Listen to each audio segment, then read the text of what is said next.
That's totally fine. All right. I mean, we're freaking Dana out. Dana, we're very organized, but extremely laid back. So Oh, we're just going to get into it and chat, right? But then, I'm like just Joe gonna and I get have done this long enough, there is an organizational effect because you get to the end of the conversation and you go, oh man, we didn't talk about this, this, and this. So right. hence the organization amongst the chaos. But man, no, I'm glad that you were able to do this with us. And it's funny you're right there in California because I thought you were going to be on the East Coast, and I was like, man, those guys are both doing this kind of late. And it's easy for me. It's like mid-afternoon. But you, like we've just been chatting about, you were saying you're kind of like us, you're drifting around. And I think besides that, you're going to have so many different little things that we'll talk about with you, like all kinds of little niches that you seem to have found yourself doing over the years. But I think it's pretty cool. This whole horsemanship community, how you get connected to all these different friends that we have. I remember the first time I met you back at the Legacy, hanging out with Kip. Yeah. And I don't remember, like, I know you talked about like how you had got into this in the first place way back then, but I don't remember much of the story at all. But I remember that it was pretty interesting and like pretty providential. It sounded like that you even got into working with horses. And so like, as we go along and we talk about all these different things that you are doing, I would really like to like hear about that part of your life and just how you even ended up messing with horses in the first place. Cause I think that'll kind of set a good groundwork for the whole rest of the conversation. Yeah, it's honestly kind of a crazy deal. I played college baseball and just, was pretty good at it. And I didn't do my schoolwork and, ended up kind of in a weird spot. And so I ended up playing professional softball. And I played in a world tournament, and I called my cousin to say hi, who had moved to Colorado and worked on a horse ranch. And he answered the phone and said, you want a job, don't you? And I was like, no. And he called me back 20 minutes later and said he had a job for me cowboying. And I thought it sounded pretty fun. And so I packed my stuff and moved out to Colorado and worked on a horse ranch out there at Sombrero Ranches. I know there's people that know that ranch and stuff like that. There's some ups and downs about that, but I was fortunate just to kind of work on the big ranch side of it and get a lot of the horses ready for trail rides or do whatever, and gather and sort and kind of do all that and do some hunting camps. And I worked there for 5 or 6 years,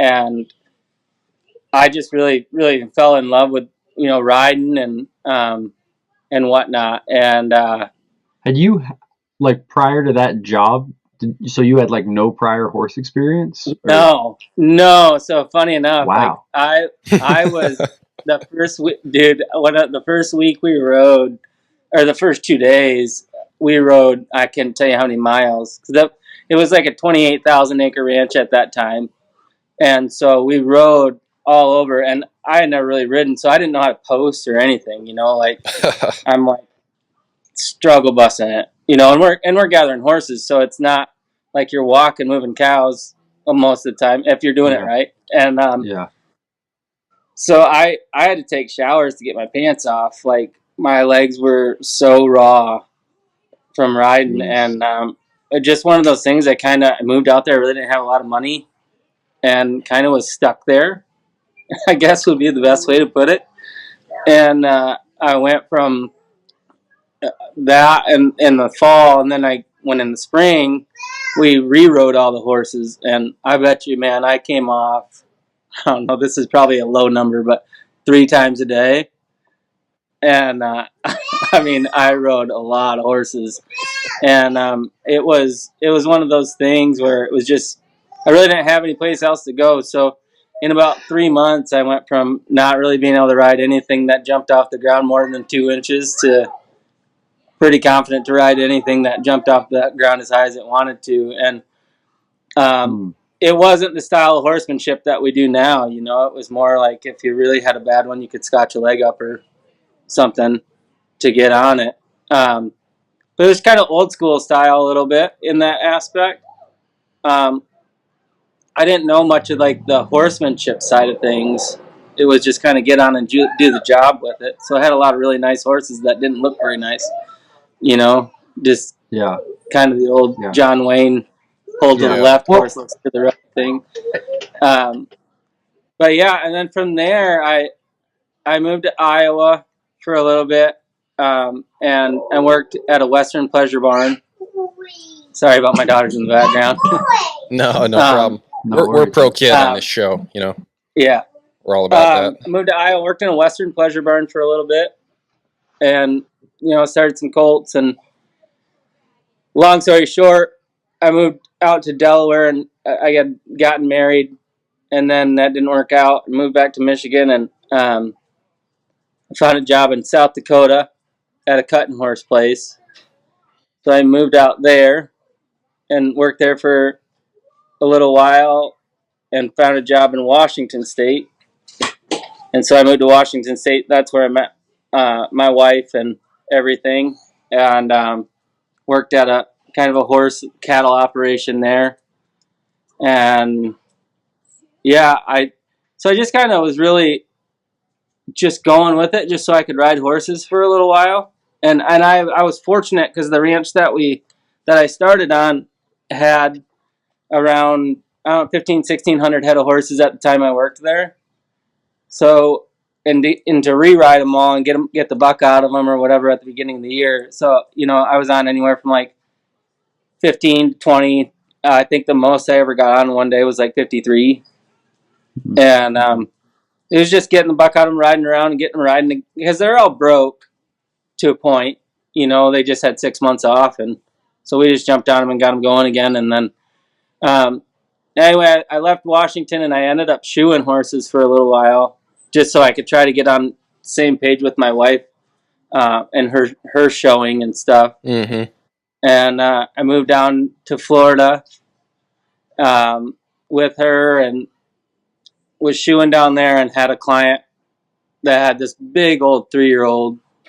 And so I asked her, I was like, what are you going to do with this big thing? And she said, I'm going to get it cowboy broke. And she didn't even get through the whole sentence. She turned around and was like, you could do that, couldn't you? And I said, yeah, I'd love to do that. And so that's kind of how it started. And then the dressage and stuff and the jumping had a thing in Omaha, a World Cup, that Missy and Kip were at the time helping out, doing some things with. And so anyway, I went to dinner and I got talking with Kip, and he had mentioned this deal in Texas, and that's when I met you, Ben. Okay. That's when I met you. Go sit down. Sorry. You're all right. Okay. So he was telling me about it, and he's like, you need to come to this thing. And I was like, yeah, I'm pretty busy, and trying to play it off kind of a little bit, because I wanted to go, but I really didn't know anybody, and I just didn't know that type of stuff, and so I worked with him a couple days after I met him and watched him work really, and thought, man, he's getting a lot more done than what I'm getting done. And I thought, man, maybe I should look into this a little bit more. So I ended up going down there, and that's when I met Buster and Buck and Joe and a lot of those guys, and it's led me to a lot of great things as far as that's concerned. Since then, being able to go up. Oh no, Dana's too popular for us. I know. He's got the calls coming in, and we should have told him to get on Do Not Disturb. That's a rookie mistake by us. Man, Riverside's pretty sharp though, huh? They can tell us why Dana's recording stopped. That's handy. Yeah. I don't know if you've noticed, but Riverside gets an update like every week. Yeah, they're pretty on it.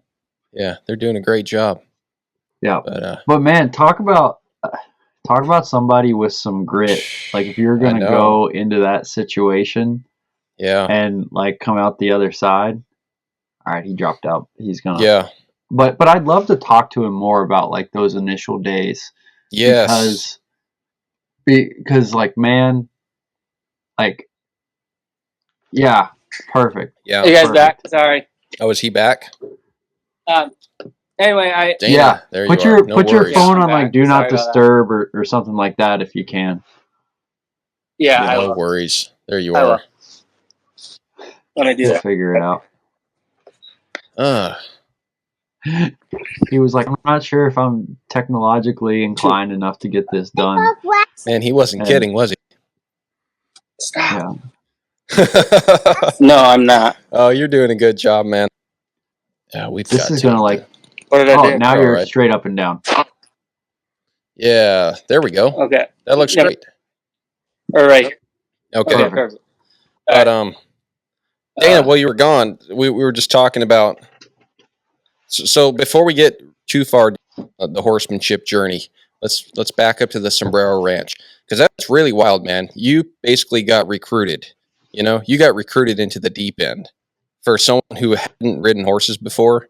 And a lot of people, like, I kind of got into this world from the outside, and bunkhouse chatter, a job like that's what everybody wants. In the beginning, everybody wants to go work at a place like that where you ride and there's tons of horses and stuff like that. And so the fact you got recruited right into that's pretty cool. Like, what was the expectation day one for this guy trying to get you a job there? Like, what do they have you do right away? Well, the first day it was hunting season, so they went out and I think they killed like 18 elk that day, and so we ended up skinning elk all day.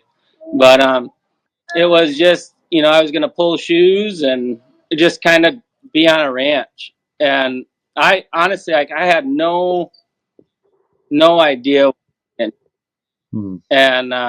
it just sounded fun. I always kind of I've always liked horses and loved horses, and I kind of went out on a whim and did it, and it was like you said, there's not a lot of people that can do that kind of thing, and I think that's what the biggest benefit for me was through this whole process. The fact of I don't know for you guys, but I was able to ride. Gosh, I couldn't tell you how many miles out in big country, and checking fence or doing whatever, and not to mention getting on all different types of horses and having them react in different ways, and and not having a client horse there where you don't necessarily, if you make a mistake, it's not a big deal. For me, for the first few years that I was there, I just learned how to stay on more than anything. And I to keep my head up and look around and see different things. And then I was fortunate enough to have some people around me while I was there that kind of were in that horsemanship aspect, that would just show me these little things that would be like, oh, okay, I should try that. So I'd go work on things for a while, but I was allowed that time to just ride by myself and figure it out. Turn quick. How can I do that? And one time you'd go to turn and it wouldn't work out, and you'd be like, well, can't do that again. And or you'd put a little bit too much spur in one, or whatever that may be, or you did a nice one, and then the next thing you know, it's running away with you. What did I do to make that happen? Yeah. Chasing horse like that you deal with that a lot with horses off chasing the herd or like that. So I was very blessed in that aspect of just learning how to feel when a horse was ready to buck, feel when a horse was hung up, feel when a horse was just not in a good place or whatever. So I was able to make a lot of I was able to get into a lot of situations, and and go through a lot of wrecks getting there to a point I can now make a decision of like, that's not going to work, or hey, like I can try that, and I have a way out if it's not going to work out. And I think that's one of the bigger things in this whole deal is knowing how far you can push something, but also having the control of being able to handle the situation that's there. And I think that working with that many different horses, I was able to do that. Yeah. A lot. Yeah. I think there's something to be said, like you mentioned, the freedom you had too, because yeah, I've seen a lot of people at the start, like they get around the horsemanship stuff at the very beginning, and it can be sort of like, okay, first you do this, and then you do this, and then you do that, and two things happen. One, they can start to think about things like a little too systematic, and two, it's like they never allow themselves any wiggle room to like, oh, let's try this and make mistakes, or try this or make mistakes. Now, obviously, all three of us can appreciate the fact that like you need to have good mentors to really succeed long term, right? But I think people can get involved in it initially and just be like, okay, well, I got to be exactly by the book all the time and do all this. But the problem is, it's like, it's not like switching, like dropping the engine in a truck, right? It's not a step-by-step process because every horse is different, as opposed to like, this is exactly what you do for this make and model truck. Right. And so having that ability to like, all right, I'm just going to see what happens here and try this and try that. And you said kind of just the ability to like stay on and survive. Having that level of grit, it gives you so much more confidence to try different things, you know, because 100%. Yeah. And that's, I see people that are like going to start colts and they're learning, and I'm not to say that they won't get to the place they need to be, but they've never had the opportunity, or maybe physically it's not a good idea for them to kind of just, all right, let's just kind of be dirty tough and hit the ground a bunch of times and see what happens. And I realize not everyone can learn that way, so I'm not saying that's like how you have to get there, but it does seem to really accelerate the process if you can survive it. Right. Sorry, I'm probably killing you guys. My daughter got caught. You're doing all right. Yeah, no, I think that's the biggest thing. Like I was saying, like getting into Rex or whatever, with that, it's a tricky spot. And I think the thing I find right now is like we have our mentors and we're around all these people. And I think for me, like I didn't have a choice, really. Like at the end of the day, like you had these horses to ride and you had to get on them and do your thing. And the biggest part behind that is like you either get it done or you don't work anymore. Mm-hmm. And I think what I see right now is that, like you were saying, the freedom of it.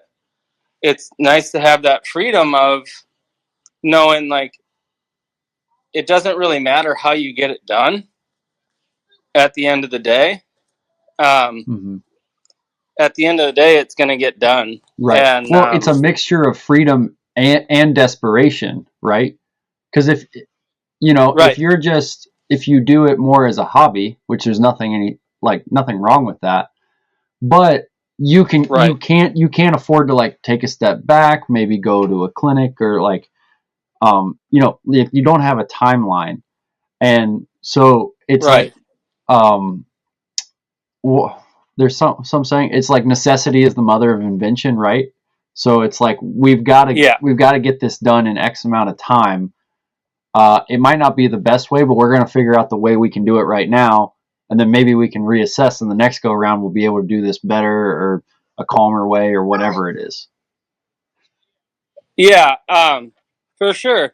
But like I said, I think the big thing I see is it's when with people around now, I think we get into a spot where we're working under somebody, and we're too afraid to make the mistakes because we just don't want to screw up, you know. And so we're not really allotted that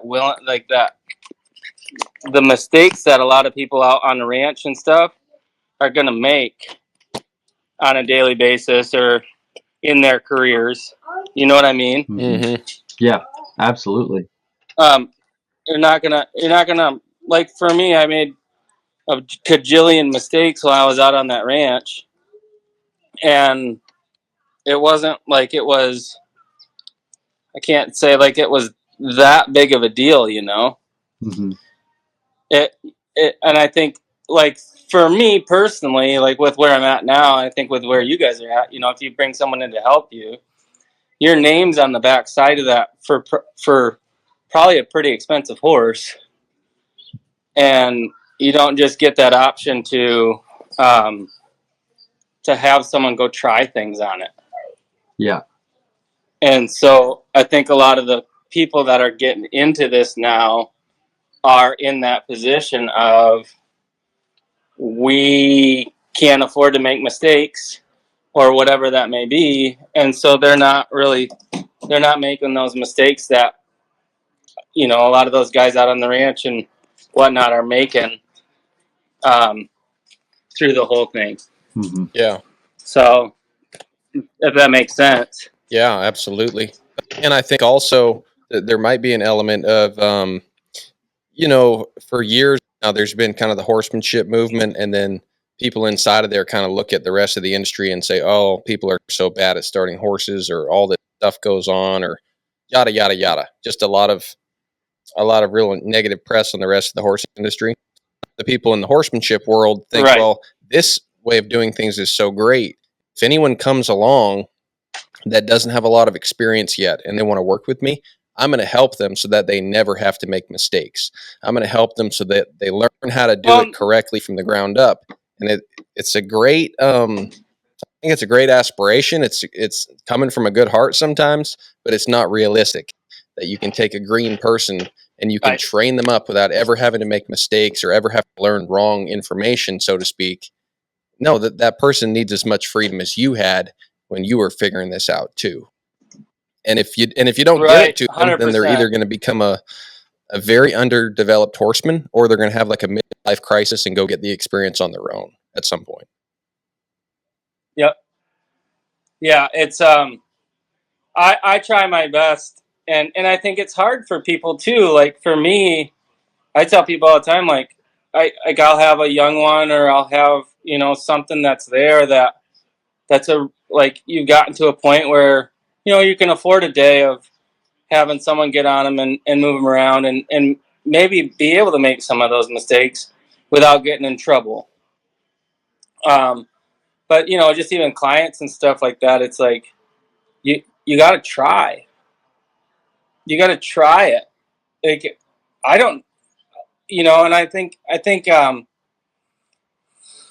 that's a really big thing. I think, you know, Buck has said it before too, is like, you know, a lot of us have tried a lot of these different things, you know, that we didn't know any better. You know, like, I know for a little bit I started some colts with, you know, running W's on. Mm-hmm.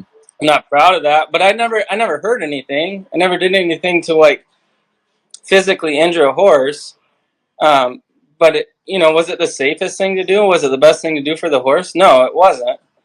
And you know, that's why I'm so thankful that getting into this horsemanship side thing, it really, with the experiences that I've had and the knowledge that I got to acquire through the mistakes and stuff I've made, I think it's just been amazing, to now say there's so much stuff out there where you're like, man, that's so much easier. You know, I know that's what I thought when I first saw those guys down in Texas, was like, they're doing a quarter of the amount of work that I'm doing and getting 10 times more done. How's that possible? And, you know, like I said, just been fortunate being able to get around that group of people, and kind of like hone in my skills, or open my mind. But I think it also takes that type of thing too, I think we all become like blissfully ignorant of what we know. You know, when I was in Colorado, like if you gave me a horse, I would put a saddle on it. I don't care. It doesn't bother me any. And I'll just do what I need to do to get it done. And, you know, I've been in a lot of wrecks because of that, but I didn't know any better. And, but I at the end of the day, I could get the job done and get the horse riding good. Mm-hmm. And I think there's a lot of cowboys and stuff out there that can do that. And I think that's amazing. And, but at the same point in time, I think the other side of that is you don't need to do all that. You don't need to put your horse in that much trouble. So, Mm-hmm. I think having those type of people around where it opens your mind up, like when your mind can finally open up, and accept that, I think that's. Yeah, the woman wants an orange. She wants an We'll orange. send her an on the move orange. There you go. But I think that's a big thing with it is being able to like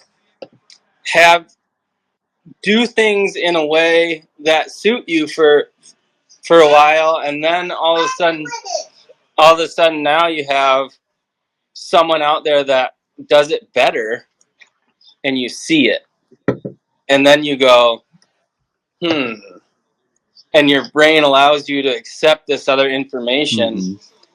Because I know for a while, I think a lot of people, this is how I do it. Yeah. This is how I do it. And I'm sure you guys have been around that many people. You've probably been like that a little bit. And then it's like, oh man, like this is amazing. Like this stuff really, really works. But like getting back to the Colorado thing, I think just the ability to go out and ride miles. You know, there's that ranch that was 28,000 acres. Then I worked on one that was 60,000 acres for a little while. That's in the northwest corner.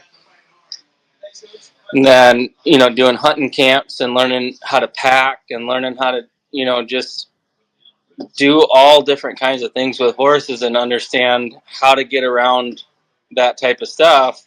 You just develop a sense of awareness around a horse that allows you to feel the danger of it, I think, and allows you to be relaxed enough but on your toes enough because you know at any given time something could happen. Yeah. Mm-hmm. Well, a guy better than Ben and I even is I've heard Buster Mclaury talk about seeing Ray hunt, right? And he mentions when he talks about that, he's like, I had a wealth of experience already. Like he'd spent a lot of time in the saddle, around horses, around cattle, all that sort of stuff. And then when he got introduced to those ideas that Ray showed him, it was like, oh, okay, now I can kind of go back in the memory banks and like draw on all this experience to how do I go about implementing that idea. As opposed to if you just were told the idea, but you hadn't been around horses a whole lot, it would be way harder to apply it. Yep. Yeah. Yeah, and I think that's a perfect example. Like, you know, if it wasn't for Ray going to the ranch, right, Buster probably never would have got into that because he wouldn't have seen it. And I think that's another thing I think for people out there too is like get out and go see it. You might come away and be like, I am not doing that. Mm-hmm. That's fine. At least you at least checked it out. Yeah. I can almost guarantee you that if you were to go and, you know, talk to or go to a Buck clinic, go to a Buster clinic, Joe clinic, you know, any of those clinics, you're going to come away with something that you're like, man, that's so much easier. Mm-hmm. Like that works so much better. Mm-hmm. So it's a really big thing. I think a lot of people just kind of stick to what they want to do instead of broadening their horizons a little bit with going to learn new things. They're just stuck on what they want to know and where their comfort zone is. And from that, you get, it gets stale. Yeah, absolutely, man. For sure. And then also, yeah, like, even if you don't have that ability to get out all the time, at least whoever your mentor is, hopefully they're at least getting out and learning from other people, you know, in whatever field you're in. It's a big world. Right. You got to get out there. You got to meet people and experience things and hear lots of opinions and start a podcast if you have to. I mean, this thing's opened my mind more than anything I've done in my life, just because, you know, you go from like, oh, we should interview this guy, to like, oh, he's a dumbass, to having him on the podcast, to that's a really nice guy. And I'm going to look into that. You know what I mean? And it's like this chain of events where you continually prove to yourself that opening your mind and hearing more opinions is better than closing your mind and hearing less opinions every time. 100%. I think that right there might be one of the best things, and you know, we've talked about so far. Mm-hmm. Is that just that simple thing, is opening your mind up and hearing somebody out and trying it. And again, like I go back to like just trying new things. And, you know, I deal with that a lot too. Like and Joe, I think you will too, in your industry down there, is you're going to get client horses in that, like, you know, with whether it be jumpers or dressage or, you know, some of that type of stuff. They're all pretty set in their ways when it comes to that stuff, you know? And so, but the cool thing is, like we were talking about, is if you see it work, it changes your mind. Oh, absolutely. And I think that's what's such a benefit for me, is you take a horse that, you know, we're going to have to put it down, or we're going to have to send it away, or we're going to have to do whatever with it.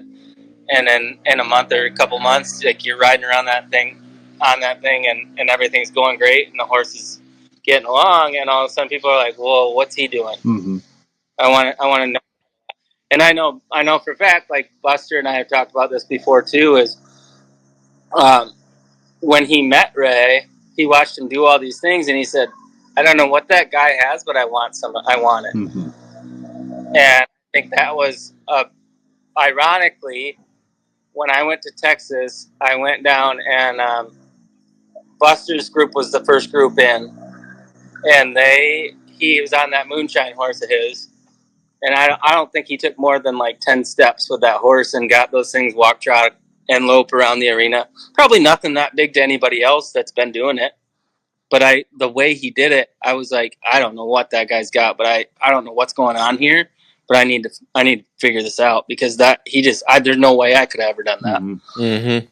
And then and that set the tone for the whole weekend for me.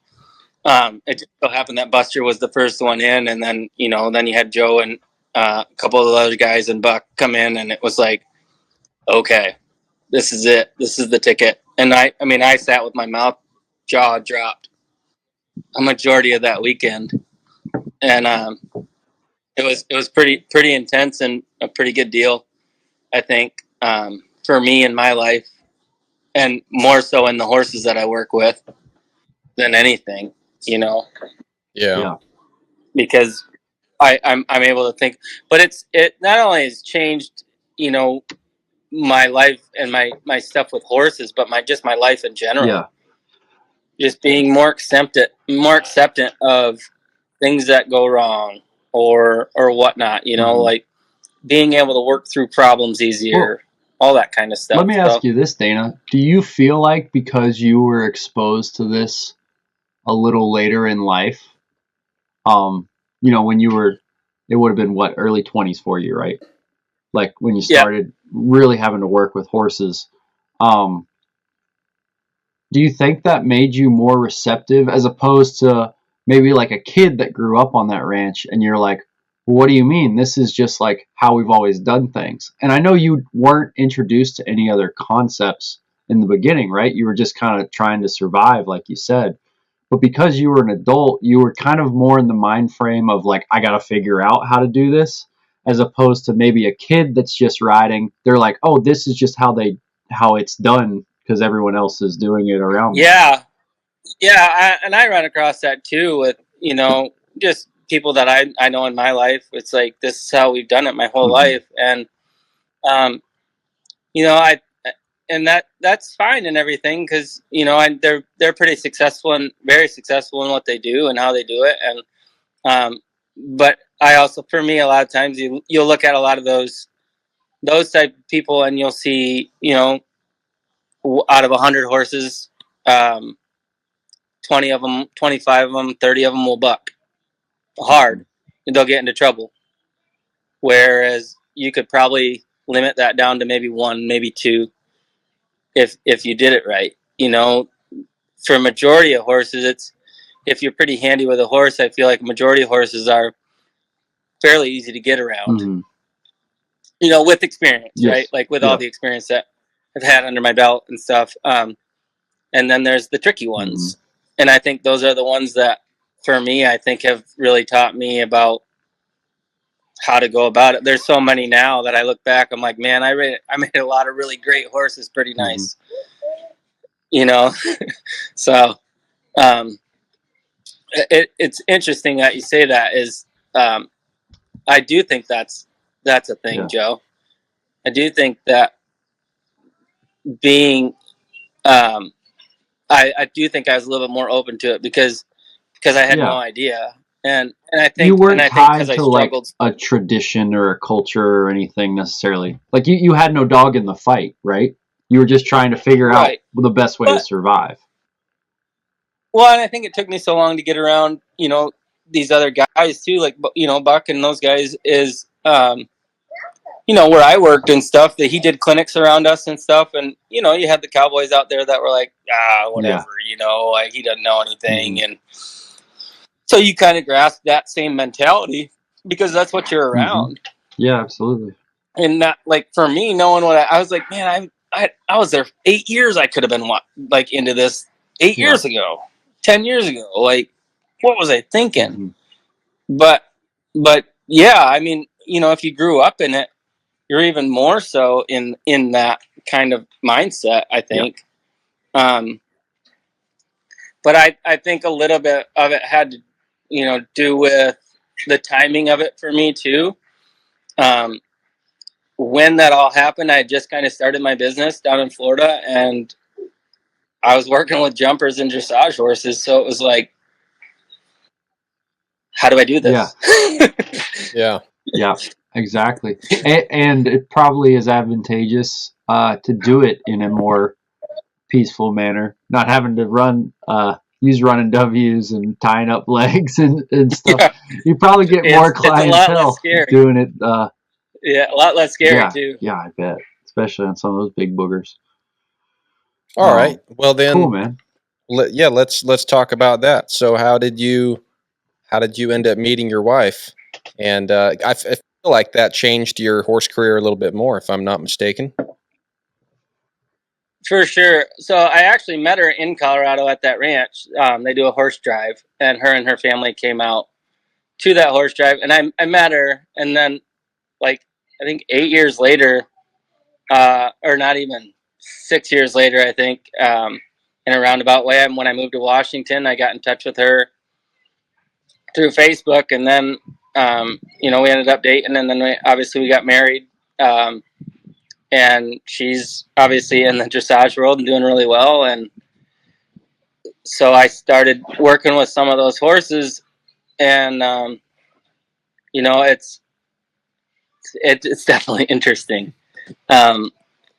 It changed everything for me because you don't just, you're not roping and dragging logs a lot of times and doing that. Like, your facility, your setups aren't, you don't have dirt. You can stop one. You can't, like, can't just take them outside and go ride somewhere. But, like, for me, I think the biggest thing that I realized with the whole thing that's helped me, I think, overall, is just the precision that you have to have in the movements that they do. Being able to get their feet to function better, with the half passes and the pirouettes and, all that stuff, and the quickening of the feet. And, I still have so much to learn with all that stuff. But again, I've been fortunate enough to have a wife that's in the Olympics, which is kind of nice when you have a question you can ask. And all her friends and the people that we've been around throughout the time down in Florida and whatnot. So, but as far as like changing, it changed everything for me, really, because it made me hear the things that those guys were saying better, if that makes sense. Mm-hmm. Like I can't tell you how many times I've heard them say, "Get to their feet," or "It's in their feet." Can you go inside? Impossible. Okay, go ask Mom. Okay, I will go. You hear them say, "Get to their feet," or "It's all on their feet," and you're like, yeah. And you hear those stories, with Buck and them, like, I'm having trouble turning. Yeah, have you got the hind end worked out? Like, that's not what I'm trying to do. And so you just kind of get to that point where you got to go inside by Mom. Go inside by Mom, please. Okay, go get dinner. Sorry. No, I want Paxil. No. Inside. Go inside. No. But the other thing is too, like we were just talking about, like changing everything, like the ability to just kind of keep your cool in situations, even with your kids too. Mm-hmm. Like it's so much easier to, like you just make the wrong things more difficult, kind of thing, and it's such a good thing in just in life in general. But the dressage horses, when they talk about moving their feet, you're like, oh man, like that foot has to engage here, and that foot has to get here, and it has to push off here, and if that foot's not here, this foot's not going to be there, and you're like, kind of blows your mind when you're really, really look into it, of how detailed not just dressage is, but just the horses in general. Mm-hmm. And that's why it's so nice in this aspect of the horsemanship, is being able to break it down so well for these young horses, so that when they get 5, 6, 7 years old, when they're going to start getting pushed, you have a horse that's mentally like, oh, I need to get over there, so my feet have to get like this. Like they start to learn how to rearrange themselves to help you in those movements, and that's a huge thing in the dressage side of things. And the jumper side of things, to me, is a lot of those horses are hot horses, right? Oh, he's just a hot horse. Well, for me, a lot of times it just feels like there's just so much confusion in there that the horse is just scampering to get back here, get back there. And if you were able to get to their feet and teach them, like, hey, when my leg's here, your foot goes here. When my hand's here, your foot goes here. Like those type of things. That's what I've really gotten out of like working in the English side of things, and the dressage side is really being more detailed with things, and learning how to like try something and go, okay, that's not going to work. How do I go back and fix that so they're prepared for that? Mm-hmm. So that's kind of the dressage side of it. And then the jumper side is a little bit different, because it's kind of like make sure that they turn and bend their body and go fast. Yeah. Like yeah. So yeah. It's a little easier on the jumper side of things to get a horse going for them than it is the dressage side of things, because everybody that gets on's been taught something different. Yeah. And if the horse hasn't been taught to balance himself or carry himself, now you go from this person to that person still unbalanced, and it's like they were having a good time with it. Why is he so bad now? Well, he has no idea what you're asking him. Yeah. So you make some really interesting points, Dana. Do you ever feel like, I feel like modern dressage is what they call, or like Olympic dressage, I feel like in terms of disciplines that get scrutinized by the horsemanship community, I feel like they take it on the chin probably more than anyone else. Yeah, and again, I think that's part of I think it's because it's so detail oriented that you're like locked in on every movement that they do because every movement's scored, right?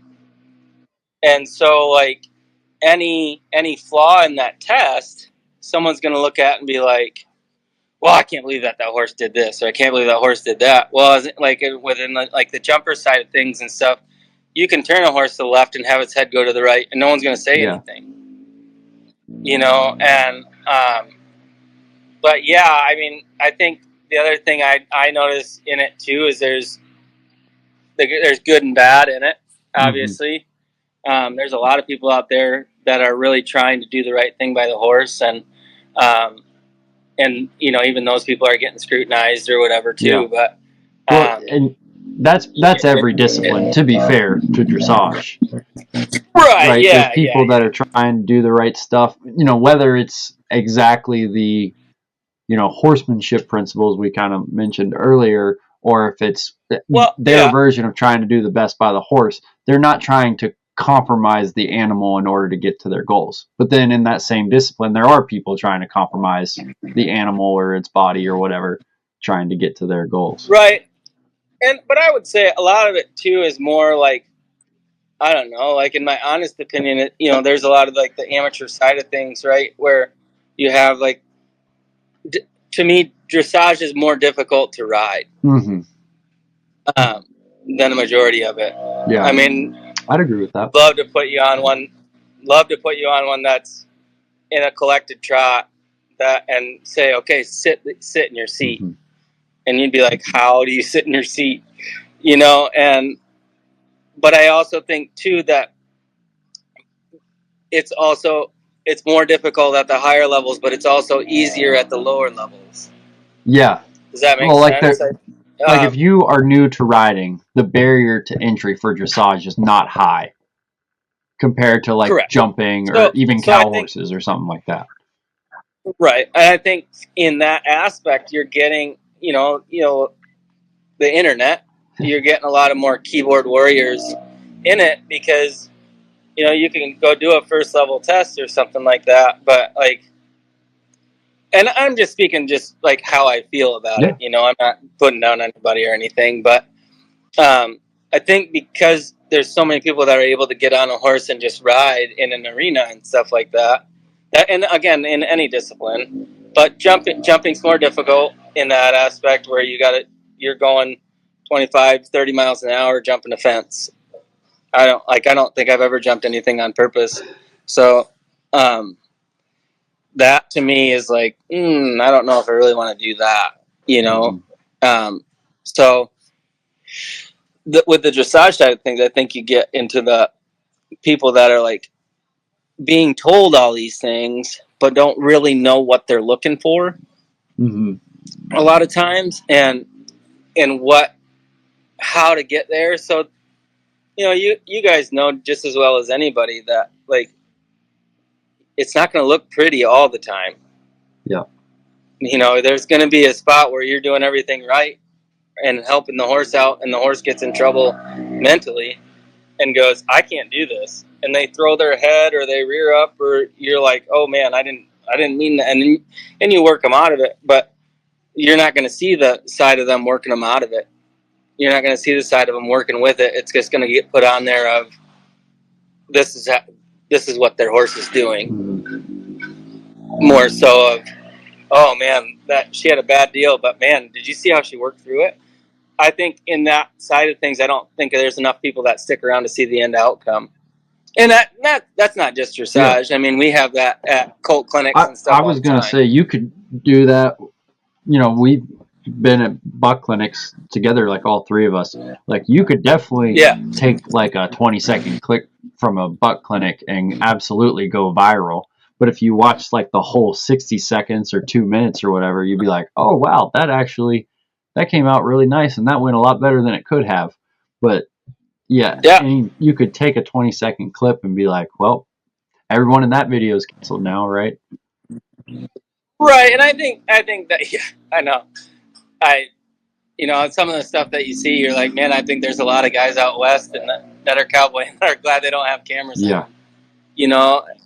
And it's not saying that they're doing anything to harm the horses. It's just their ways of doing things are way different than somebody else might think is appropriate. Yeah. Well, and half the time, like most of those people that are getting online, like they don't even work with any sort of livestock on a regular basis, right? They're just like, I don't know what they have in mind, but I guess it is just like all kumbaya and drum circles when you're working with horses, and it can be very peaceful, and I don't seek out conflict, but golly, all you'd have to do is be around horses for like a week, and you could be like, yeah, if you're going to do this, you can't be God and control every living being around you. Like, things out of your control might happen, and it might not work out really well all the time. Yeah.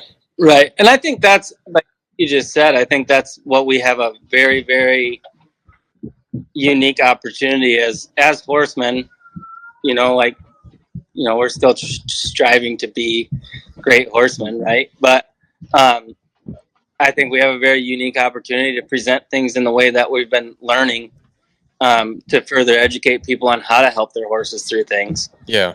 And have that hopefully be more predominant in the horse world than what's some of the stuff that's going on, because there are a lot of contraptions out there that no one wants to see. Yeah.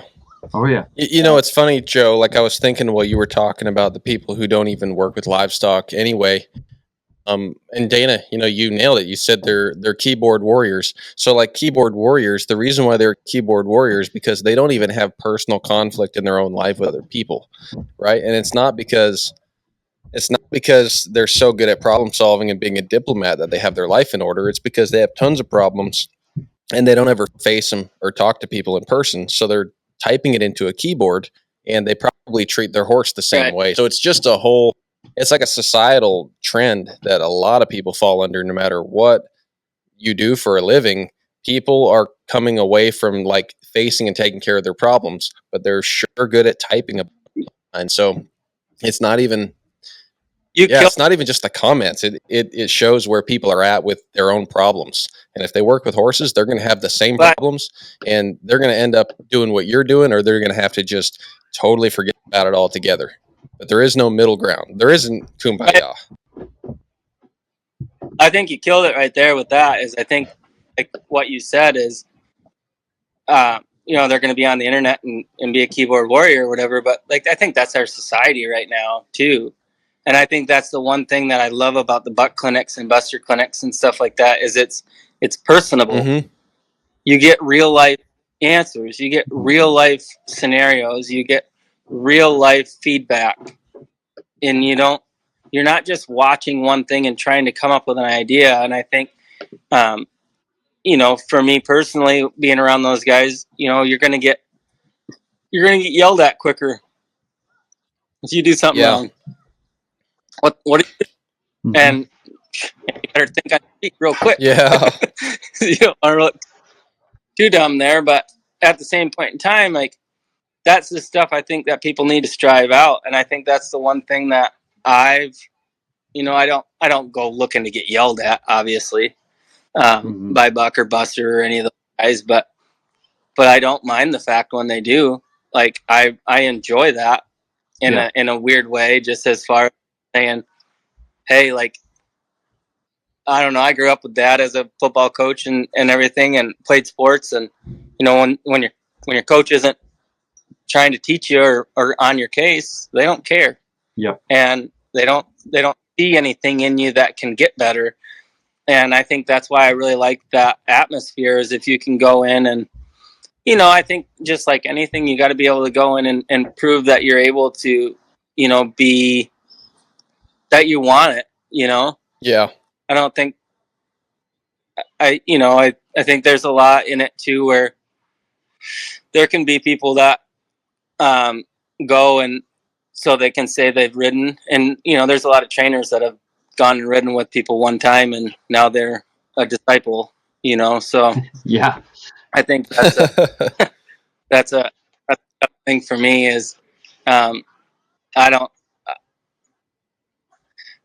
I've taken it really different too, as far as like I don't really see myself as like a horse trainer per se. Like I'm just trying to get as many answers before I die as I can now. I think that's something I've really learned from Buck and Buster, and being around guys like you guys, and like having that same desire to really work and help the horse out, so that people get along with their horses better, and horses have better lives. And I always say too, like when I was in Colorado riding, I would have punched myself in the face for saying some of the stuff I do now, because take your time, it'll be okay, go work through this. And back then it was just like, get on them and go, figure it out, like, hey, struggling, let me go recycle here and help them out a little bit, then we'll try again. So, but I think, like you said, like there's not enough people that are, they might go to one place or this, that, the other thing, and they might have their comfort zone with someone telling them that they're doing this right or doing well. And I see it a lot with where I'm at. It's just, I feel like there's a lot of people out there that are just trying to make money off lessons and stuff like that. The real desire to help the horse and do the right things by the horse are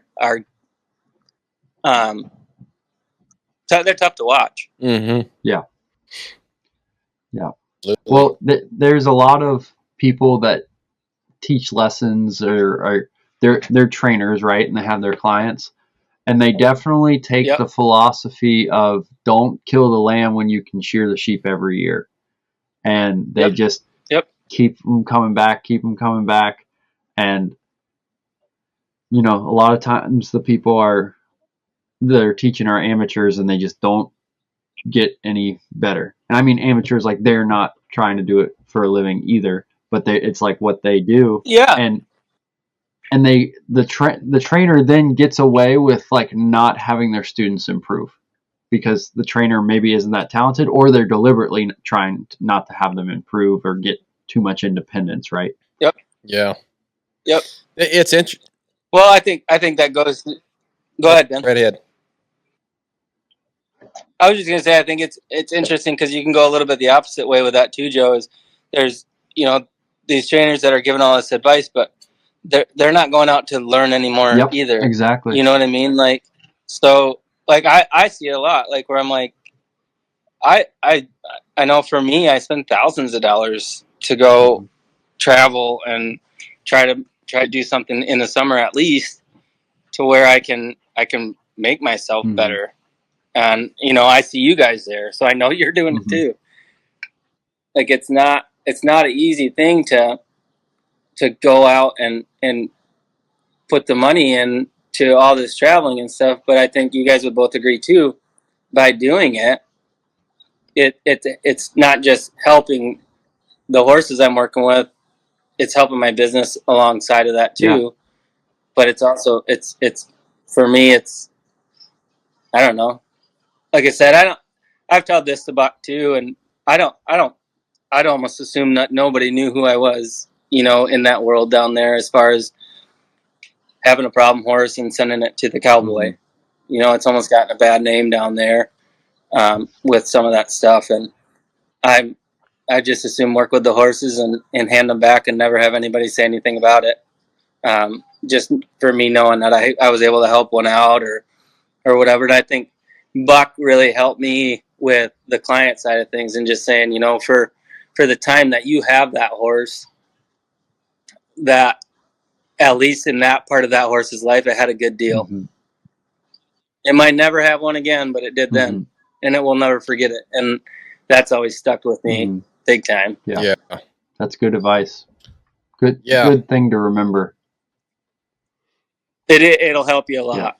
Because I know, like getting into the training side of it, or the, working with colts and stuff side of it, you're going to give it, they're going to go to somebody that, might not really have the ability to handle that horse or be in that situation or have it, or put in the time to make it work. And you're going to know it. And it's going to be like, you're going to have so many that you're like, I wish I could just keep this thing. Yeah. For a minute. because it's not gonna end well. Yeah. But and you're gonna go through that. But that was one of the best pieces of advice I've gotten through that. Yeah. What I was gonna chime in with, and I think it still fits with what you just said, is here in the last couple weeks, something that's given me some perspective on all this is like I've been getting around some carpenters, and they're like really handy guys, you know. And I grew up around that kind of work, and it's cool to see like how evolved the tools are and the techniques, and people are using apps now and like AI stuff on their phone. And anyway, it's really wild. So to me, it's cool because I grew up around that, and now seeing these guys building really cool shit here in Southern Oregon. Right. And I was thinking about it because, you know, I've been in the horse deal for a couple years now, and there's a tendency to really quickly get in the whole like I, me mentality. Like, this is my ideal. I'm a trainer. This is what I look like. I hope people know who I am and what my horses look like. And you're trying to get your name out there. Sorry, my phone's about to die. Yeah, you better get it plugged in. Do you have a charger? Okay. Yeah, we're good. And so there's this tendency to just kind of be all about you and your training method, you know, your mentors, your style, your horsemanship. You know, everyone gets their name and puts their horsemanship thing next to it. And I know we've like riffed about this on the podcast before, but these last month or so, it's really given me some perspective because I see these guys, they're good carpenters. They've run their own business or they've been like tradesmen their whole life. And they're building really cool shit. People are going to see it for years to come. Unlike some horses that you send home and they're wrecked next year, you know, like their stuff's going to sit there. It looks beautiful.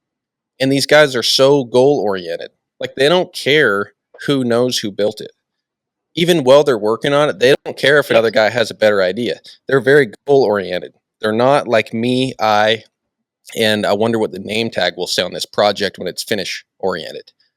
I find that really inspiring because I think the horse industry, we could take a good dose of that where you get goal oriented. You go, what kind of horses am I training? Where do I need to learn what I need to learn to get this done? What do I want my business to reflect to the public? You know, we were just talking about, you know, like Joe said, shearing the sheep versus killing the lamb. You know, rather than approaching it from, you know, how much money will I make, or even better yet, like how will my name get bigger and how will people remember me? How about think about what will these horses be like when they go home, and how will my customer enjoy this horse that I'm working with, you know?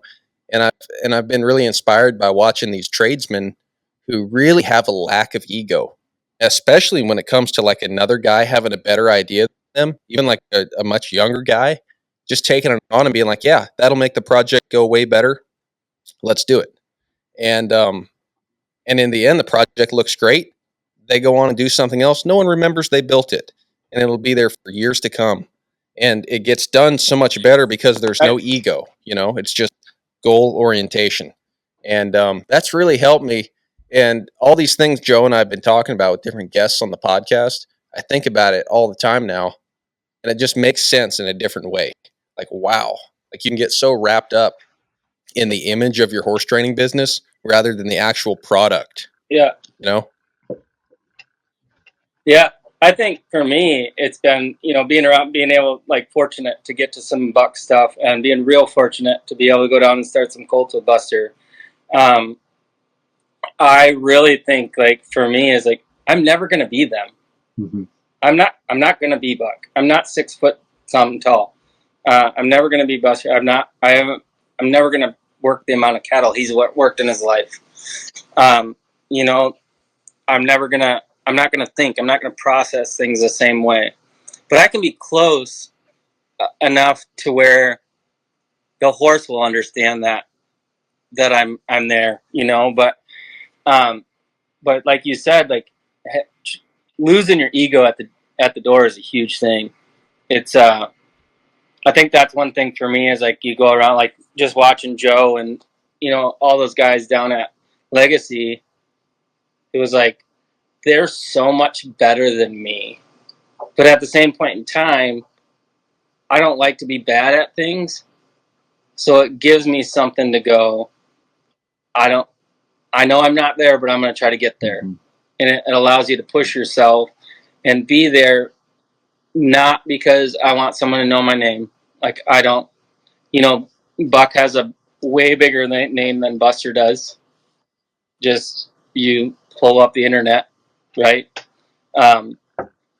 But being around the two of them, there's so many good things on both sides of that I go to Buck thing and he says something, and then I go to work around Buster or I'm at a Buster clinic and he says the same thing a little bit different, and I'm like, oh yeah, I get that, or vice versa.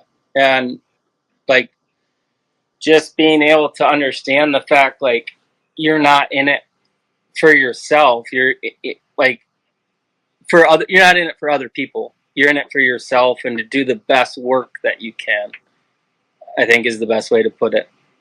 Like you were saying with the carpentry stuff, like, you don't want people to go by and look at something that is a turd, because you're going to know that you did it, but you don't need to know someone else to know that you put it together. Mm-hmm. Right? Mm-hmm. Absolutely. Yeah, exactly. You're not going to do landscaping and be proud of a brown yard, like. Yeah. That's kind of the way I see it, and I think that's a really good way to put it with the carpentry stuff. I think we should be more like that in the horse world too. Yeah, because you see so many. Yeah. You just see so many videos out there of all these people doing these things, and the average person isn't going to know any better. Mm-hmm. Where, like, for me, like, you're going to watch that stuff and you're like, yeah, like, that. Obviously you can do that because you're doing it on your horse, but is it getting it any better? Like, is it actually relevant to what it's like such an overview of what you're looking for in a horse, whereas opposed to going to a clinic and hearing like, hey, take the hindquarters, and your left foot steps behind your right foot and someone goes, not it. Yeah. Like, that's the kind of stuff you can watch videos all day long, but you're probably not going to pick up on the intricacies of what's going on in it. Yeah.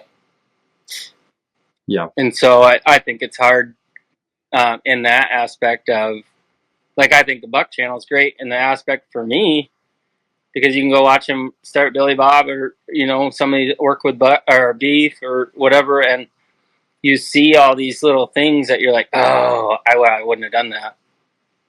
I know why you did it. I wouldn't have done that, but I'm going to try it next time. Mm-hmm. Or I missed that. I forgot I need to check that box. Things like that. But there's so many people out there that haven't done it enough that it makes it a little bit difficult, even in some of those videos. But at least they're presented in a way where you can kind of watch that and see everything real life. There's no blindfold on you until it goes right. Mm-hmm. Yeah, it's crazy to me. Ever since stuff like that has become available, it's crazy to me how few people take advantage of the access of that information. Like, the Buck channel is a great example, but it's literally anything you wanted to do with horses now. There's someone who is accomplished in that, like making video content about it on the internet. And yep. And I don't know. I think the horse world just is, it's always like a decade behind or so, and so maybe it'll get there one day. But yeah, that's like, I mean, I do it probably like daily. I'm watching something like that and trying to figure out. I do it in the mornings when I eat breakfast before I go to the barn. And right. I'm like, it doesn't always directly apply, but man, it's a great day if I can watch something and be like, okay, I'm going to like really keep that in mind today when I'm working with stuff. Yeah, because you might turn it on tonight or tomorrow morning and be like, oh, perfect. I was struggling with that yesterday.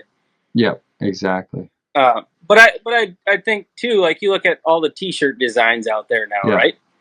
How many people are making t-shirts now? They're just putting a little different design on it, so it looks like something different. Yeah. And I think that's what people are doing in the horse world right now, and I don't think it's right. Like, in that aspect, it's like, you're going to say pretty much and kind of do the same things, and then you're going to try to put a spin on it, but that spin's really going to mess with people's brains, and it's going to set them back. And I think there's just so many people trying to make their own brand for themselves and not doing it for the horse. And I think that's, again, why I've been so attracted to, being around Buck and Buster. Those guys are, if someone hasn't been around them, they're the epitome of doing it for the horse. They don't care who the heck sees what they're doing, because their brain is all about what's happening underneath them or on their lead rope. I think that's what's so amazing about that style of horsemanship, and I think that's something that I've really tried to take away from it. And watching you guys, that feels the same way from you guys, is trying to see what they're doing and how they're approaching it. Yeah. That's something I've been thinking about that a lot lately. And I think, where we're at in our culture right now, the delivery method for information and sales is so radically changing that, just like Joe was saying, all these accomplished people have videos online you can watch. That's because it's easier to do that. It's easier for us to access it. It's also easy to put it out there, so you have more and more people making more and more content, And like you said, Dana, kind of like sometimes seems like a rip-off artist, just putting out videos on the website. But I think it'll probably get more and more for a while. But at the end of the day, the thing we've been talking about, like integrity and actual results with your work, that will start to show through after a while, and that'll weed people out, And I'm not trying to bull for people or diss anybody. It's just maybe if somebody right now is listening and they want to do that someday, go for it. Just be a really good horseman. Be steady. You might have a lot of competition. If you're really putting something out that's worthwhile, people will see it someday, and your thing it'll work out. And someone who's being a scam artist, eventually people will figure that out, because at the same time, the delivery method is getting easier. It's also easier for people to figure out if you're a scam artist or not. So I think this time right now is so weird, where things are easier and easier to do, but it will weed itself out. And I think, it'll be cool. I mean, I'd love to see more videos of guys on ranches taking videos of themselves roping. It's like that kind of content where it's just real life. Holy cow, he threw a hula hand from 45 feet, or threw a Del Viento from 25, 30 feet. And you're like, how did he do that? And you can sit and kind of break it down and watch it for yourself. Yeah. But it's such a weird time too, because I don't think we've seen half of what we'll see in the horse industry. Because if you look at a lot of other industries right now, what they're putting out on social media, like any guru who appears to have made it, they're putting all this information out there, and they're like, hey, and you can make money too. And if you click the link is not to do their business model. It's not to do your business model. The link takes you to a platform, and there's tons of different platforms, but it takes you to a platform where you can send a success message to somebody else. You don't even have to know anything. So, and that's what they're selling. Yep. Some people are making money. Some people have the illusion that they've made money, but there's all these networks where they're trying to get you to also sell an illusion to the next guy. And we're not even seeing that in the horse industry a lot yet. And I know our industry isn't huge, but I wouldn't be surprised if we see an even larger spike in weird programs popping up where it's like, I have a training barn, I make $30,000 a month, I don't do anything, it's automated. Click the link and you can do it too. And the link is not how to do the training barn, it's how to sell the idea of the training barn to the next guy. And hopefully no one got any ideas from that. But you know what I mean? You see it with every other industry. We don't even see it that much in horse industry yet. And I wouldn't be surprised if we see more. Yeah. Well, I think the other thing is just being in this side of things, you're going to get sent horses, and you're going to have to face up to not doing a good job on them. Mm-hmm. If you're not doing a good job, word of mouth is real fast. I mean, that's what I get nervous about, for me, being in the world that I'm in down there a little bit is, man, you make one big mistake down there, you're gone. Mm-hmm. People aren't going to use you anymore, because what if? Yeah. And And that's why it's a little bit tricky. Like, I would love to, be able to take somebody on and an internship or a mentorship or whatever, and be able to go get more people into this side of things, because where I'm at, there's a lack of it, and there's plenty of horses. Joe and I, we've talked about that a little bit. Is plenty of work down there, and in this side of, like, the English side of it, and it's all the things that they're trying to accomplish are the things that it's all basic, and it's the knowledge behind the basics of things that really sets you apart from your average Joe. Because, like I said, working on the ranch prior to doing all this stuff, like, I could get a horse to go do a job, and I could do all the things that you can do with your horse except for make it look good. Could rope something, drag something, pop a whip off it, open and close gates, whatever that may be. But does he look good? Is he carrying himself? Probably not. He's probably super off balanced, and so. Yeah. I don't know about you, Dana, but like if this has happened with your wife or anything, but my fiance, she goes and shows our personal horses, which are at this point, all our personal horses are like horses I've either started or restarted and ridden quite a bit before they ever went to learning how to jump and kind of going back to the show ring with her. And I mean, like, one thing that stands out, she's had success, and that's great. But, if you're going to compete for an extended amount of time, the success kind of ebbs and flows. But something that really stands out is like, oh, like, she's doing all this stuff, and like, she's competitive week in and week out. But she doesn't like lunge her horse for 60 minutes before it goes in the ring. And like all this other stuff that's like people are noticing, like, kind of like you were talking about the Legacy of Legends. It's like, wow, they do a lot less to get those horses ready to do their job than what, my trainer or like the trainer that taught me growing up, or, what I'm personally having to do. And, not that we're hot stuff or anything, but that type of thing like stands out to people. Like, people notice that, and some people might just notice it and then move on, but other people, they notice it and they kind of have that like, how do I get there type moment, right?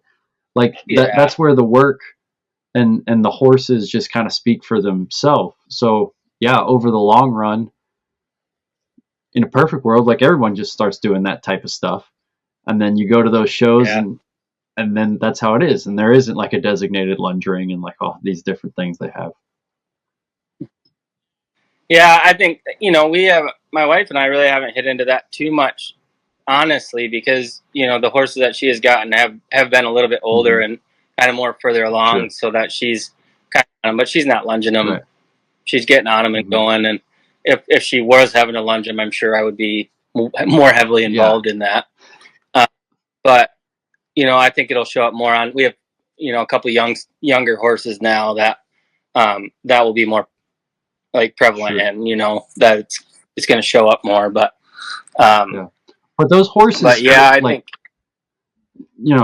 I've seen you start colts. Like, I imagine those horses will stand out just in their like outside of the show ring. People will notice how they are compared to maybe some of the other horses at the same show. Yeah, and I think that's one thing for me too. Like, I think there's a little bit, that the ego side of it, where it's always going to be like, yeah, my horse looks really good right now. But but at the same point in time, like, I'll be really honestly, like, I just want my wife to have a nice horse to ride around. I don't care what somebody else thinks of it. I really don't. For me, I want my wife to have a horse that can handle everything. Well, and if your life is anything like mine, and I hope your quality of life's probably a lot better if her horses are going well. For sure. Yeah. You don't want to deal with that. I know that's where our struggle is right now. That was my goal all summer, was to ride those younger ones, and I'm not doing too much riding right now. So and we can edit this out if you don't want to, but I think we should mention to the people you did not it was not a horse related injury that laid you up, correct? Oh no, I'm just getting fat and old. Took a jump shot on shooting a basketball for the first time in 20 years, and my body said no. You didn't have cowboy boots on, did you? It didn't. I think I attribute it to the new shoes that I bought. I think they were a little too sticky. Oh, I love it. A minute ago, I wish there was a better story. Along the lines of some of this dressage stuff, a minute ago you were talking about, you're pretty careful down there because if you even if you don't make a mistake, but if you make a perceived mistake, you can lose clients, or you're trying to keep your reputation the best you can. A couple, 3 episodes back, we did an episode kind of dedicated to Charlotte Dujardin. We don't really know what the hell we were talking about, but we tried our best. I think we did a okay job of that.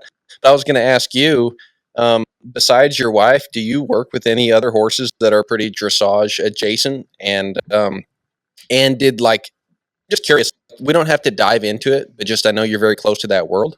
So that made me think of that when you were talking about keeping your reputation. Yeah.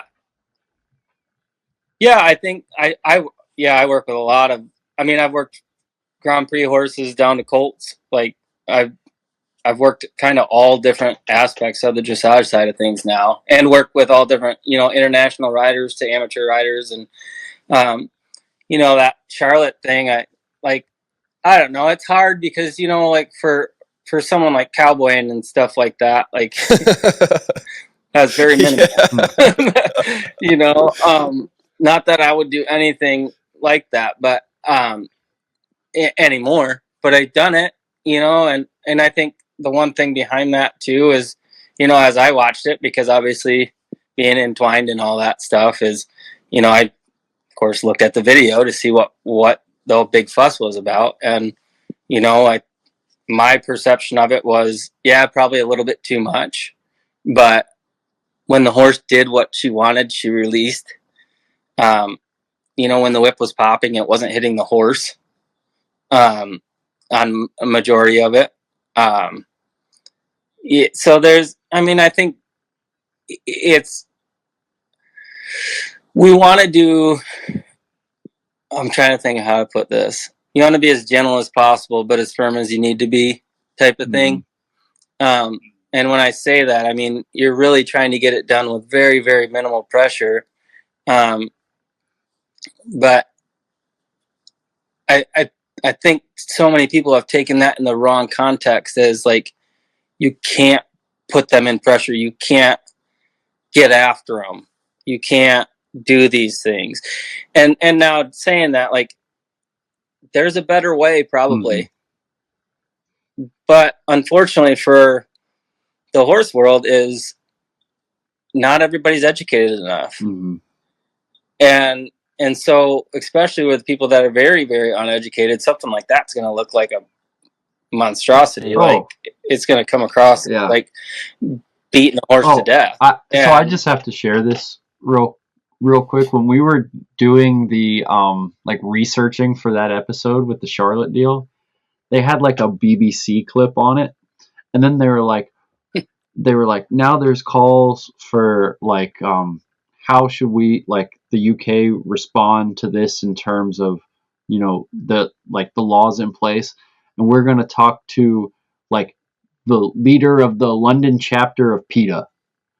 And it was I wonder what that guy thinks about the dressage horse and the whip going around the arena, right? That's so right. What that guy lives in London and works for PETA. Where is the horse knowledge coming from that he gets to have an opinion on? He can have an opinion, but he gets to share it on BBC, right? Well, honestly, the horse world's, it's getting harder and harder. It's becoming more like a shoer, to be honest with you. I lived in that world. You put 5 shoers on a horse and work together, there's going to be 13 different opinions, and so you're just always trying for someone's going to try to one up the next person. So they're going to they're going to try to get themselves heard. And I think it's actually hurting horses more so a lot of times and people than it is doing any good. Yeah. With all of it. So that's which is funny, right? Because we, like an hour ago, we were talking about how it's good to have all these opinions, right? But that's like a completely different context from this. But it's like a different way of being opinionated, though, you know? And like back to the tradesman thing. Like I know welders, I know carpenters, I know plumbers, I know excavation, land clearing guys. Like they have such unity. It's like they don't give a shit about how we do it. It's like, what's it going to look like in the end? And I'm curious your thoughts on this, Dana, but like, what is it with horse professionals? Because like, frankly, there's construction guys that make way more money and do way better work than like a bunch of shoers I know of. So what is it that makes like shoers and horse trainers so opinionated and tribal compared to like a lot of other trades that are out there? Yeah, that's a good question. That's a really good question. I know what it is. Do tell. I'll tell you. No, I'll tell you right now. Because okay, how many like Hollywood movies have you seen about being an excavation guy, right? But Fair it's enough. like, who doesn't want to put the cowboy hat and like walk into the bar at the end of the day and be like, "Yep, we've been starting colts all day," and da da da. Like, I'm not saying this is the right reason, but right, but it's like an industry that does attract like, yeah, I want to look like that guy and I want to be that guy. And even the people that maybe like truly love what they do and are successful, a lot of them still have that era of like, well, yeah, I am John Wayne. Like, I'm going to come in here and like tell you how it is, right? And that's why a lot of this horsemanship stuff is so juxtaposed to what is conventional kind of cowboy thought process, because it's like, I'm the Buck Bronc Buster. I'm going to get these horses going, and I'm going to win the buckle, and I'm going to do all this stuff. Where those kind of blue collar like tradesman guys, they have pride in their work, but it's not romanticized the same way. There's not that same cultural narrative around them that there is around guys like sitting around in their cowboy hats. I think for me personally, I think as you were talking, I think in the tradesman world, there's always a why. That too. Absolutely, Dana. And in the horse world, not enough people know the why. Yeah. And so there's a very, very broad idea of what should be done and how it should be done, as opposed to, I'm going to put a roof on with a 12-foot peak, 10-foot peak, whatever that may be. You have the guideline right in front of you. And in the horse world, there's no guideline. So it's misconstrued on how each person feels about it. Mm-hmm. And it's not. Now, if we were to take that and say that the way that the horse looks at the end of the day, like a house, and how well it functions, and is it falling apart here? Is it falling apart there? If we could get it to that point more, then I think you'd lessen that. But I think for me and what I do and where I go, like you hear all these lessons and people, do this, do that, do this, do that. And, I challenge some of my clients too to, ask why. See if they can answer that question. I tell them if they don't know something that I'm trying to get across, ask why. And there's been several times where it's been like, I got to be honest with you, I don't really know that. I'll call, so I'll text a friend or, do something. I was a trailer loading thing that I ended up calling Buck about, and just things like that where I've loaded how many horses into trailers, and this one took me a while, and there was some very little detail to it that Buck was able to talk me through to get me through that. So I'm grateful for that, but at the same point in time, there's not enough people that people have access to call and understand the why behind things. And I think that to me is probably why it's such a poor spectrum of like ideas. Yeah, I think that's a great answer. I think what both of you guys said are both really good things that anybody could kind of compare themselves to, and like in myself included. You know, I wasn't asking you that question because I think everyone else does it. Like I feel like I've felt the same way. Like you're not sure what you want to get out of it, but you know you're after something. You know, you're trying to figure out what's driving you. You know, and so I think that's a really good answer. I think that that lack of why, it just takes so much structure out of it. It kind of opens up the playing field for people to chase all kind of ideas, you know? Yeah, I think I think I started developing that when I first got around those guys and watching them. I kept sitting there watching things, and I was like, why does that work? Why does that work so much better than what I'm doing? What are they doing there? How are they doing it? Like the what, where, when, and why type thing. Like how well can that be explained with what you're trying to accomplish and what you're doing? Mm-hmm. And I think in the tradesman world, it's very simple in that aspect, right? You have, this is how it needs to be. It can't be 12 3/4 inches when the plans say 14 1/4. Like it just can't, it won't work. Yeah. You know, so yeah, it's way more objective. Where horses, there's so much subjectivity that's allowed to come into it, right? Because it's like, well, I want my horse to look like this, or I want my horse to do this, or you're upsetting him here, or you know, whatever it is, right? Yep. So. Well, and you hear it all the time too. He doesn't like that. Mm-hmm. He's afraid of that. He doesn't. Blah blah blah. You know, you hear it all the time, and for me right there, it's why. What can I do to help? Why is he afraid of that? Why doesn't he like that? How well prepared is he? You know, for those type of things. So if I can go in and look at that and break that down, then that's where, for me, with the problem horses I get in, that's where my success, I feel like, comes from, is the ability to say, how can I help them? Yeah.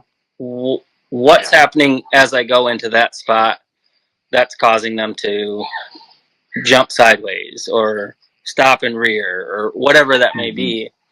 But I again, I think that to me is the biggest thing behind it, is like, as I go around, I don't see a lot of people that understand the who, what, where, what, and why of everything. And I'm sitting here saying, like, you look at Buck and you look at those guys, like, I'm hoping to know half of what those guys know in my life, you know, and we're using their names a lot because, you know, they're pretty common names, but there's a lot of guys out there that are nameless that are phenomenal at that. So you guys have been around them. You've gone to a ranch to a Brandon one time and you're like, holy balls, that guy's amazing. Yeah. And you know, what was his name again? And you don't know it, you know, like you don't remember it, or you never caught it, or whatever that is. And there's some damn handy horsemen out there. And it's unfortunate. A lot of those guys aren't going to be able to pass down knowledge to anybody but their kids, if they do at all, you know.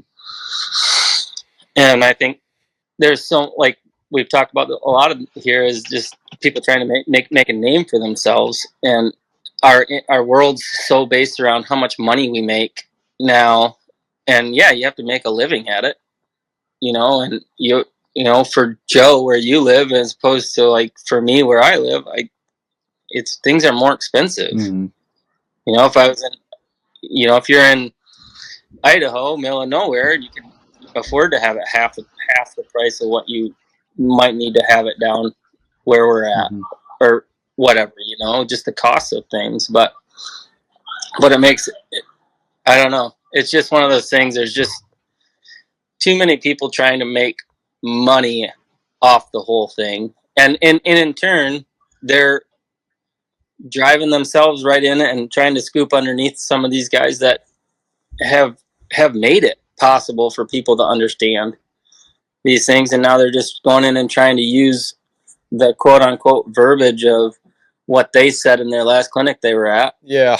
To make it sound like they're, you know, and, you know, I hope, because I don't really do very many clinics. I do some private things.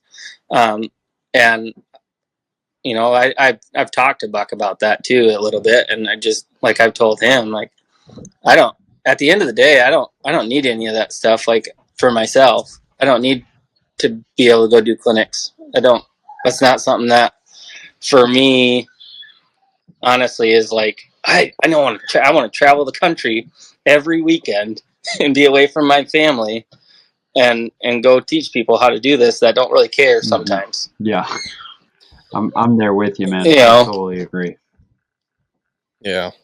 So absolutely. But it's for me, it's definitely a big joy to get to go to Wyoming and visit and have guys like you guys around to ride with. Yeah. And you know, there's definitely things that, you know, you guys, I'm sure, did it too.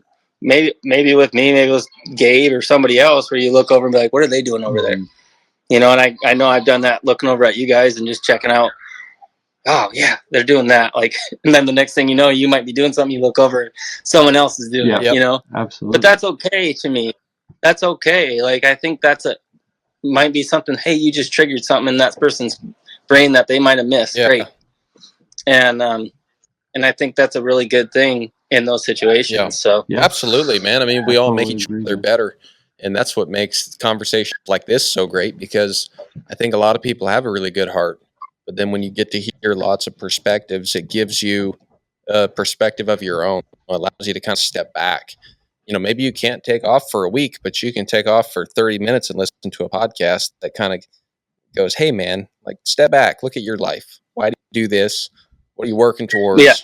You know, who are you riding with? You know, what are you doing? Check in with yourself, you know, and hear from some new person, hear their perspective. And it sharpens you to have that. It adds a little bit more color to the big picture. Yeah, I think that's a big thing. Just like being able to take a step back. And I think the big thing is, you know, a lot of people, you guys, I'm sure, can look back at teachers that you had, right? And then you can look back and be like, I don't remember my 5th grade teacher. I don't remember my science teacher or whatever. Mm-hmm. But you remember the ones that gave you that opportunity to function properly. And I know for myself, like, I don't learn very well from like, blah, blah, blah, blah, blah. What's the answer? I'm a very around the circle, make a mistake, come back, try again type person. And, you know, for me, I think not enough of us in the horse world are able to look at a horse in trouble and say, you know what, you probably don't learn that way. Let's try a different way. Mm-hmm. Right.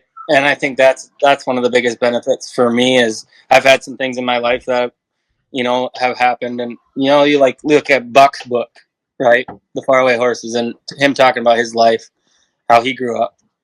And you know why he can go, that's not working. Let's try something different. Mm-hmm. You know, and I think there's a lot of that in the horse side of things where it's my way or the highway.